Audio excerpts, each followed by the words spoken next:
Lorsque l'on fait un match de tennis par exemple ou d'un autre sport avec quelqu'un ou plutôt contre quelqu'un, eh bien on peut gagner ce match ou le perdre.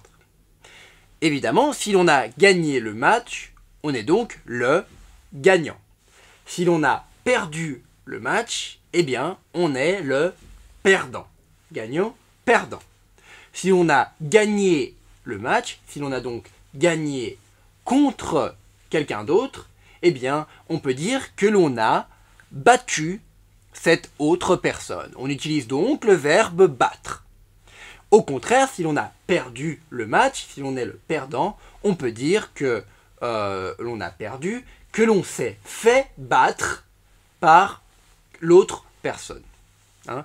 Gagnant, perdant, battre quelqu'un ou se faire battre par quelqu'un. Faire le malin. En français, l'expression faire le malin signifie donc penser ou agir et montrer aux autres, d'une certaine manière, que l'on est plus malin, que l'on est plus rusé que l'on est peut-être même plus intelligent que. En français, lorsque l'on dit que quelqu'un fait le malin, c'est-à-dire que cette personne que l'on dit qui est en train de faire le malin, eh bien, cette personne est donc en train d'essayer de montrer aux autres qu'elle est plus maligne, qu'elle est plus rusée, qu'elle est donc plus intelligente. On dit donc souvent en français, lorsque quelqu'un fait le malin, par exemple après avoir gagné un match, après avoir battu quelqu'un, on dit souvent « ne fais pas le malin ». Ne fais pas le malin car quelque chose de mal pourrait arriver dans le futur. Il ne faut donc pas faire le malin. Une course. En français, lorsque l'on fait une course contre quelqu'un d'autre, eh bien, c'est que l'on essaye d'aller plus vite que cette autre personne.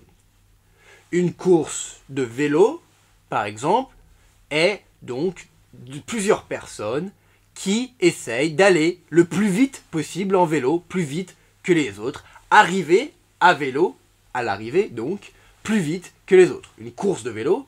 De la même manière, une course de voiture sera donc une course entre des voitures. Des voitures essaieront d'aller plus vite que les autres. On dit donc faire la course. Et on appelle cela une course.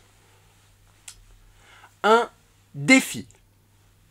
Un défi, en français, ce que l'on appelle un défi, eh bien, c'est lorsque on essaye de se mesurer à quelqu'un ou de se mesurer à quelque chose.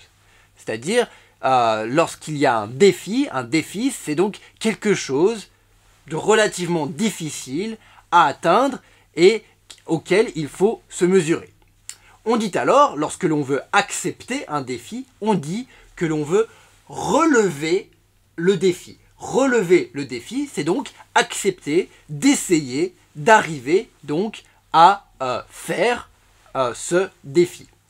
Un défi peut donc être, par exemple, pour vous donner un exemple, un défi pourrait être courir plus vite que quelqu'un d'autre. Par exemple, vous pouvez dire faire la course, vous devez faire la course avec cette autre personne.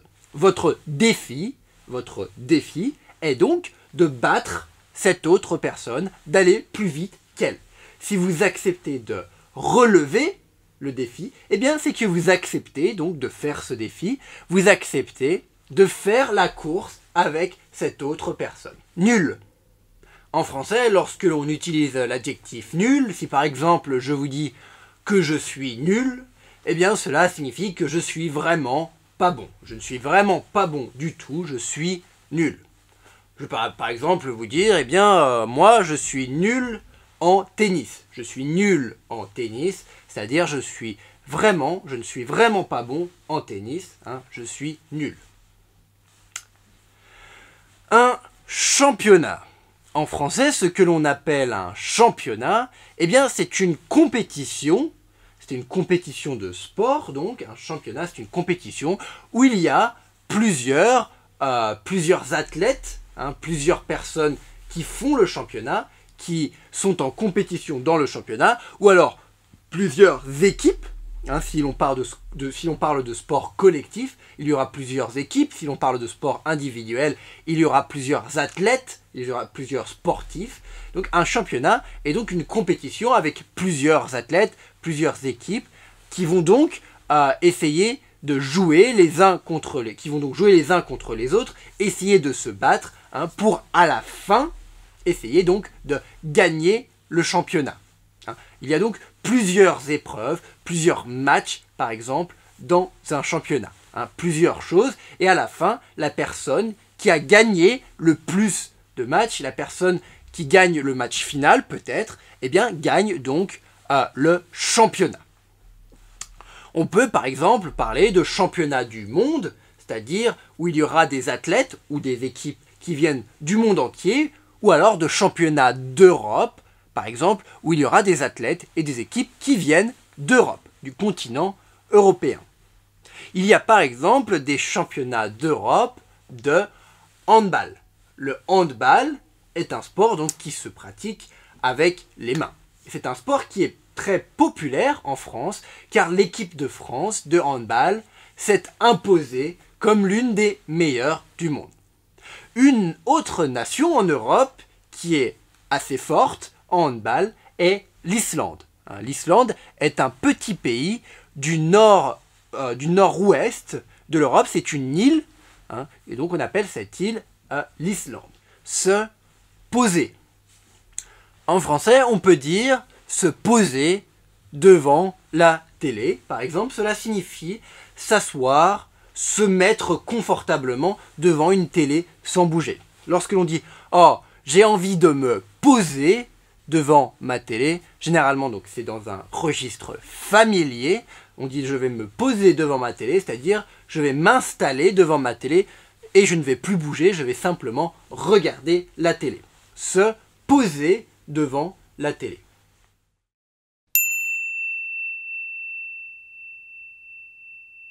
Allô Louise, tu vas bien? Très bien, merci.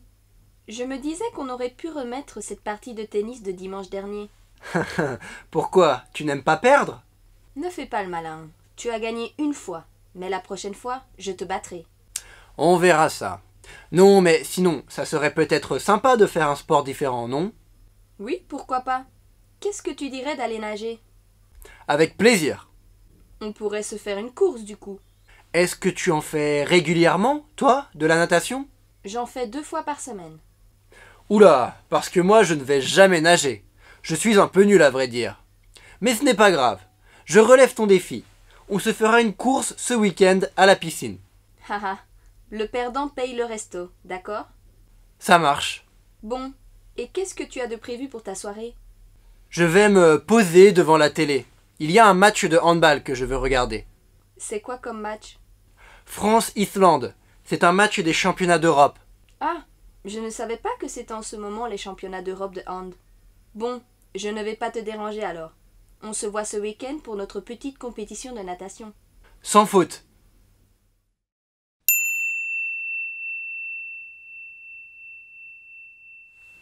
Allô Louise, tu vas bien?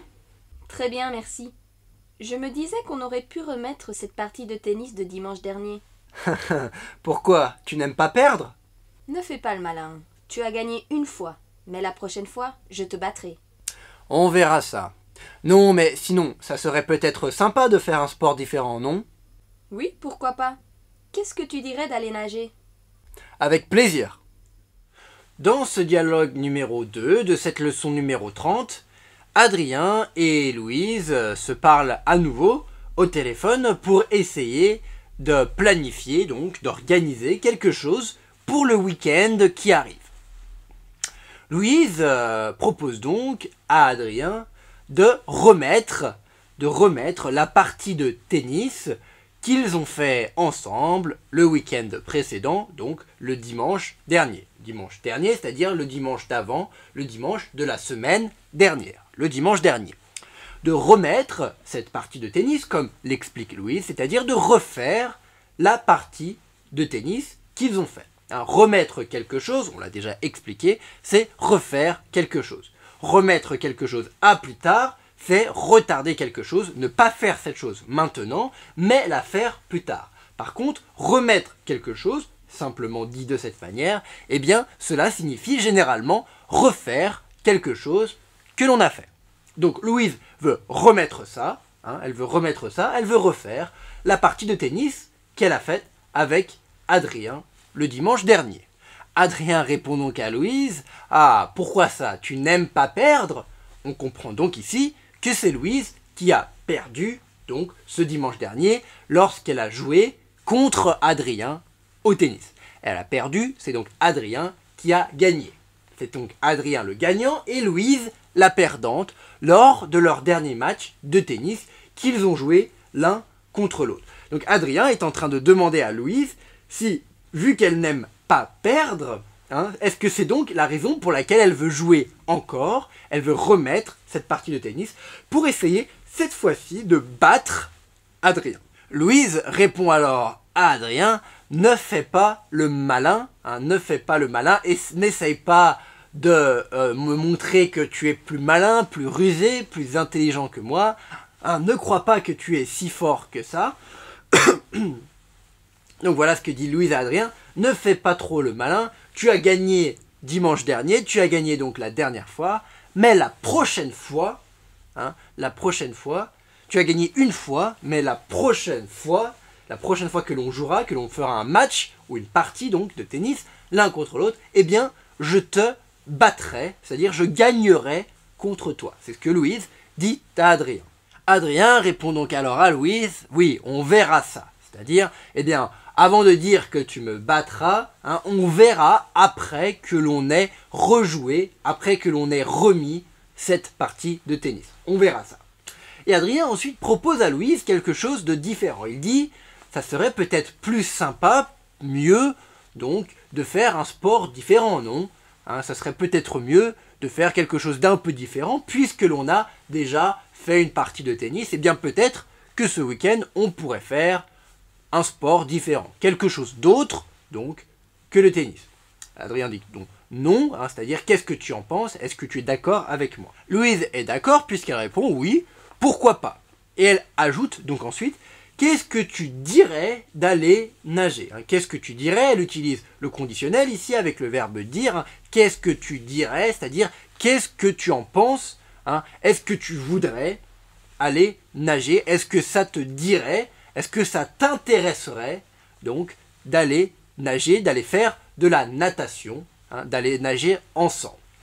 Qu'est-ce que tu dirais? C'est-à-dire, quel est ton avis? Est-ce que ça t'intéresserait d'aller nager? Qu'est-ce que tu dirais d'aller nager? Qu'est-ce que tu dirais d'aller faire de la natation? Adrien est tout à fait d'accord, puisqu'il répond avec plaisir. Avec plaisir, c'est-à-dire, il serait très content, il serait très heureux d'aller nager, d'aller faire de la natation avec Louise. Il aurait pu dire, d'ailleurs, volontiers. On l'a déjà vu dans le dialogue précédent. Il aurait pu dire donc volontiers, c'est-à-dire oui, avec plaisir. Ça me ferait plaisir donc d'aller nager avec toi. On pourrait se faire une course du coup. Est-ce que tu en fais régulièrement, toi, de la natation? J'en fais 2 fois par semaine. Oula, parce que moi je ne vais jamais nager. Je suis un peu nul à vrai dire. Mais ce n'est pas grave. Je relève ton défi. On se fera une course ce week-end à la piscine. Haha, le perdant paye le resto, d'accord? Ça marche. Ici, après que Adrien ait expliqué à Louise qu'il voudrait bien faire de la natation avec elle, il voudrait bien aller nager avec elle, il a dit donc avec plaisir, eh bien Louise ici lui dit alors et que s'ils vont donc nager ensemble ce week-end, eh bien ils pourront se faire une course. Ils pourront se faire une course, ici elle utilise se faire une course, c'est-à-dire faire une course ensemble l'un contre l'autre. On a déjà vu cette façon de parler avant, lorsque l'on disait par exemple se faire un cinéma, c'est-à-dire aller ensemble au cinéma, se faire un restaurant, c'est-à-dire aller ensemble au restaurant, etc., etc. Se faire une course, c'est-à-dire faire une course ensemble, faire une course l'un contre l'autre. Une course, on le rappelle, on l'a déjà expliqué dans le vocabulaire, lorsque l'on fait une course, c'est que l'on essaye donc on est contre quelqu'un et on essaye d'aller plus vite que cette personne. C'est cela que l'on appelle faire une course. Aller plus vite que les autres. La personne qui va plus vite que les autres gagne donc la course. Voilà, donc Louise propose à Adrien d'aller à la piscine, donc faire de la natation, nager et essayer de voir qui est le plus rapide entre Adrien et elle. Qui va le plus vite, qui va donc gagner la course. Adrien demande alors à Louise, est-ce que tu en fais régulièrement, toi, de la natation? Est-ce que tu en fais? Réfère évidemment à la natation. Est-ce que tu en fais régulièrement, toi, donc, de la natation? Est-ce que tu fais souvent, régulièrement, souvent, donc, de la natation? Louise répond alors à Adrien qu'elle en fait relativement régulièrement, puisqu'elle dit qu'elle en fait 2 fois par semaine. C'est-à-dire chaque semaine, Louise va à la piscine faire de la natation 2 fois. Elle va nager 2 fois dans une semaine. Chaque semaine, elle va nager 2 fois. Elle va nager donc 2 fois par semaine. Adrien dit donc, une fois que Louise lui a dit qu'elle allait 2 fois par semaine nager, Adrien dit, oula, parce que moi je n'y vais jamais, je ne vais jamais nager, je ne fais presque jamais donc de la natation. Et il dit, je suis un peu nul à vrai dire. Pour dire la vérité, je suis un peu nul, c'est-à-dire je ne suis vraiment pas bon en natation, je ne suis pas un bon nageur. Un nageur, c'est une personne qui nage. Je ne suis pas un bon nageur. Je ne nage pas très bien. Je suis donc un peu nul. C'est ce qu'Adrien dit à Louise. Mais Adrien dit ensuite, ce n'est pas grave. Ce n'est pas grave, ce n'est pas important. Je relève ton défi. C'est-à-dire, j'accepte ton défi. Le défi de Louise, c'est quoi? Eh bien, c'est de faire la course à la piscine. Donc, de voir qui nage le plus vite. Ça, c'est le défi de Louise. Et Adrien dit, je vais relever ton défi, c'est-à-dire j'accepte de faire cette course et d'essayer de voir donc qui est le plus rapide, qui nage le plus vite entre toi et moi. Je relève ton défi. Adrien dit alors donc qu'ils se feront, ils feront ensemble cette course lorsqu'ils iront à la piscine ce week-end. Louise et lui. Louise est donc d'accord, elle rigole un peu. Et elle dit donc, le perdant paye le resto. Le perdant paye le resto, c'est-à-dire la personne qui va perdre la course, la personne qui se fera battre par l'autre, eh bien, devra payer à l'autre le resto, c'est-à-dire le restaurant. En d'autres mots, tout simplement, la personne qui va perdre la course, eh bien, devra inviter l'autre personne à manger au restaurant. Donc par exemple, si Louise gagne, si Louise bat Adrien, eh bien Adrien devra inviter Louise à manger au restaurant. Il devra payer l'addition après avoir mangé au restaurant avec Louise. Adrien accepte le défi de Louise, il relève le défi, il dit ça marche, c'est d'accord. Bon, et qu'est-ce que tu as de prévu pour ta soirée? Je vais me poser devant la télé. Il y a un match de handball que je veux regarder. C'est quoi comme match? France-Islande. C'est un match des championnats d'Europe. Ah, je ne savais pas que c'était en ce moment les championnats d'Europe de hand. Bon, je ne vais pas te déranger alors. On se voit ce week-end pour notre petite compétition de natation. Sans faute. Ici, après que Louise et Adrien aient décidé de se retrouver donc le week-end à la piscine pour faire une course l'un contre l'autre, une course donc de natation, eh bien, ici, Louise change de sujet et elle demande alors à Adrien, bon, et qu'est-ce que tu vas faire de ta soirée? Qu'est-ce que tu vas faire ce soir? Qu'est-ce que tu as de prévu? Qu'est-ce que tu as prévu de faire ce soir? Donc, qu'est-ce que tu as de prévu pour ta soirée? Adrien répond alors, bien que pas forcément grand-chose, mais il dit qu'il va se poser devant sa télé, c'est-à-dire il va s'installer devant sa télé, il ne va plus bouger, il va regarder la télé. Langage familier, registre familier, on l'a expliqué dans le vocabulaire, lorsqu'on dit « Ah, je vais me poser devant ma télé », c'est-à-dire je vais m'installer, je ne vais plus bouger, je vais regarder simplement la télé. Pourquoi Adrien veut-il se poser devant sa télé ce soir? Eh bien tout simplement parce qu'il explique qu'il y a un match de handball un match de handball, donc qu'il a envie de regarder. Il veut regarder ce match de handball à la télé. Il va donc se poser devant la télé ce soir pour regarder ce match de handball. Louise demande alors à Adrien, c'est quoi comme match de handball, hein? Quel match est-ce que c'est ce soir que tu veux regarder? Quel genre de match est-ce que c'est? Et Adrien répond alors à Louise, c'est France-Islande. France contre l'Islande. L'équipe de France de handball contre l'équipe d'Islande de handball. France-Islande. Adrien ajoute alors que c'est un match des championnats d'Europe. Il y a donc les championnats d'Europe de handball en ce moment et ils sont donc à la télé, on peut les voir à la télé, c'est ce que va faire Adrien, un championnat d'Europe de handball, c'est-à-dire donc que plusieurs équipes européennes, c'est-à-dire plusieurs équipes d'Europe, la France et l'Islande font donc partie des équipes européennes, et bien donc ces équipes européennes vont jouer les unes contre les autres pour essayer de gagner le championnat, hein, ce championnat d'Europe de handball. Donc Louise répond alors à Adrien, ah bon, eh bien elle dit qu'elle ne savait pas que c'était donc en ce moment, hein, les championnats d'Europe de handball, ou le championnat d'Europe de handball. Elle ne savait pas que c'était en ce moment. Elle dit d'ailleurs les championnats d'Europe de hand.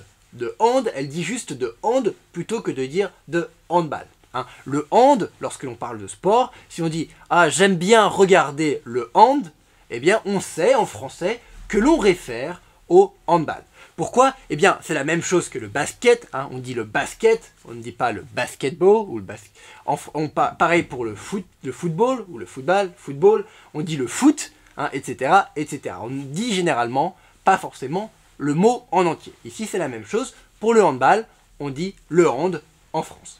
Louise ajoute alors à Adrien, elle lui dit, bon, eh bien, si tu veux te poser tranquillement devant ta télé pour regarder ce match de handball des championnats d'Europe de handball, eh bien, je ne vais pas te déranger. Je vais te laisser regarder ce match tranquillement devant ta télé ce soir. Elle dit donc, on se retrouve donc ce week-end pour notre petite compétition de natation. Notre petite compétition, c'est-à-dire cette course, hein, c'est ça, notre petite compétition. Lorsque Louise dit notre petite compétition, c'est-à-dire cette compétition que l'on a prévue, que l'on a planifiée entre nous ce week-end. Notre petite compétition, c'est-à-dire cette course que Louise a planifiée, a prévue avec Adrien, ce défi que Louise a lancé, on dit lancer un défi en français, ce défi que Louise a lancé à Adrien et que Adrien a accepté de relever. Donc c'est ça la petite compétition, leur petite compétition entre Louise et Adrien. Enfin, Adrien répond à Louise sans faute. Sans faute, c'est-à-dire oui, je serai à la piscine ce week-end pour notre petite compétition sans faute. Tu peux donc compter sur moi, je ne ferai pas de faute, je ne manquerai pas cette petite compétition, j'y serai pour sûr, hein, j'y serai certainement, j'y serai sans faute.